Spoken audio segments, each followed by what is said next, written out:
अब हमारा अगला टॉपिक है महत्तम समापवर्तक और यूक्लिड का एल्गोरिदम।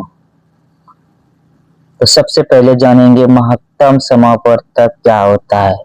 महत्तम समापवर्तक कम से कम दो संख्या का निकाला जाता है। कम से कम दो संख्या, मान लीजिए कोई संख्या a और b है, कोई संख्या a और b है। इसका कोई महत्तम समापवर्तक क्यों निकलेगा या क्यों निकलेगा या a निकलेगा या कुछ भी XYZ कुछ भी निकलेगा। ये Q जो है या A जो है या ये B कुछ भी निकलेगा मौसौ, ये मौसौ से A में भी भाग लगेगा और B में भी भाग लगेगा। A में भी भाग लगेगा और B में भाग लगेगा। महत्तम समापवर्तक को शॉर्ट में म और सौ बोलते हैं। म से महत्तम, सौ से समापवर्तक। म से महत्तम और सौ से समापवर्तक। महत्तम समापवर्तक दो विधि से निकाला जाता है। एक है अभाज्य गुणनखंड विधि, एक है अभाज्य गुणनखंड विधि और एक है यूक्लिड, तीन विधि से निकाला जाता है। एक है यूक्लिड एल्गोरिदम विधि से, एल्गोरिदम विधि से, और एक है भाग विधि से, एक है भाग विधि से, एक है भाग विधि से। मतलब तीन विधि से मौसौ निकाला जाता है, लेकिन हम लोगों को इसमें यूक्लिड एल्गोरिदम की मदद से मौसौ निकालने के लिए सीखेंगे। सबसे पहले एग्जांपल लेते हैं। कोई संख्या, दो संख्या है 252, कोई दो संख्या है 252 और 1540, 252 और 1540। तो 252 और 1540 है। तो जो सबसे बड़ी संख्या है उसको हम a मानेंगे और जो सबसे छोटी है उसको हम b मानेंगे। जो छोटी है उसको क्या मानेंगे? b मानेंगे।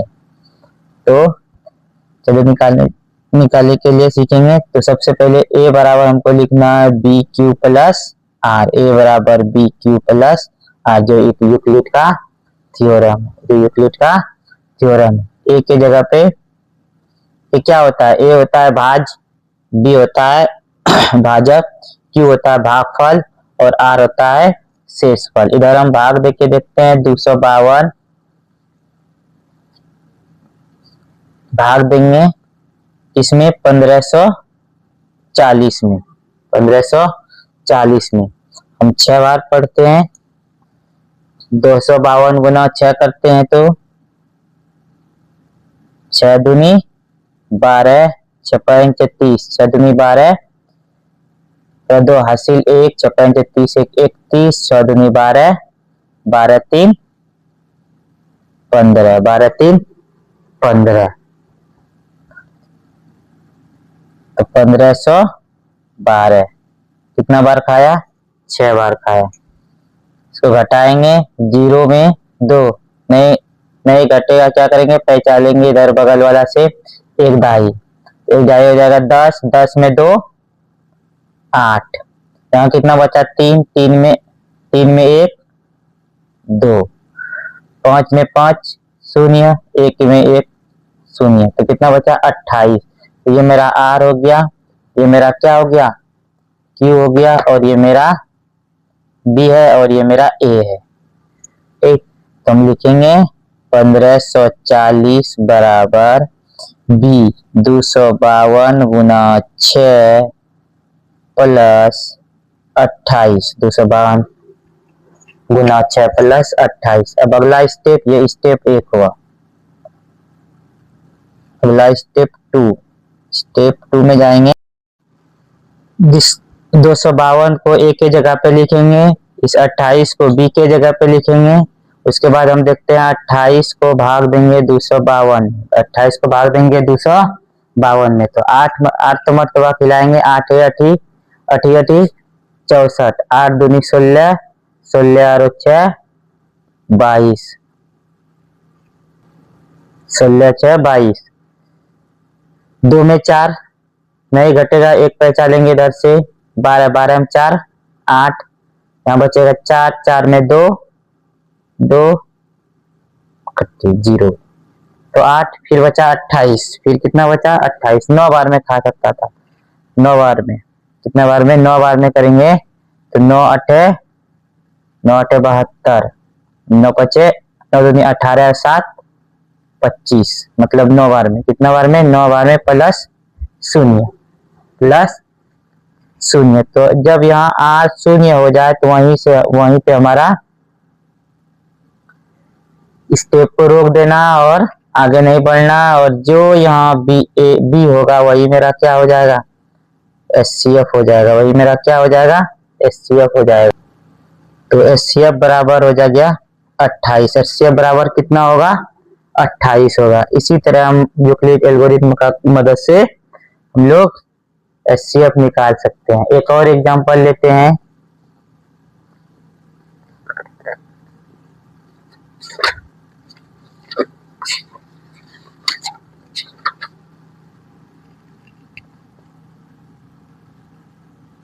एक 135 और 225, 135 और 225, जो बड़ा है उसको A मानेंगे और जो छोटा है उसको B मानेंगे। फॉर्मूला लिखेंगे A बराबर B Q plus R, A बराबर B Q plus R. A की जगह पे 225, 100, B की जगह पे 135, तो एक बार पढ़ेंगे 1 प्लस, भाग देंगे 135 से 225 में, 1 5 में 5 0, 12 में 3 9, 90 कितना होगा 90 हो जाएगा। तो फिर 135 को फिर यहाँ लिखेंगे, एक की जगह पे 90 को यहाँ लिखेंगे, गुना 90 का 90 प्लस कितना बच जाएगा 45, कितना 45, फिर 90 को एक की जगह पे 45 को यहाँ, इस 90 को यहाँ, इस 45 को यहाँ, गुना 2 प्लस 0। तो जब मेरा R 0 हो जाता है तो वहीं हम क्या करते हैं, स्टॉप कर देते हैं, रोक देते हैं। तो यहाँ SCF बराबर B होता है, मतलब भाजक होता है, क्या होता है भाजक होता है, और भाजक कितना क्या होगा 45 होगा, और SCF मेरा क्या निकल गया 45 निकल गया। SCF मेरा क्या निकल गया 45 निकल गया।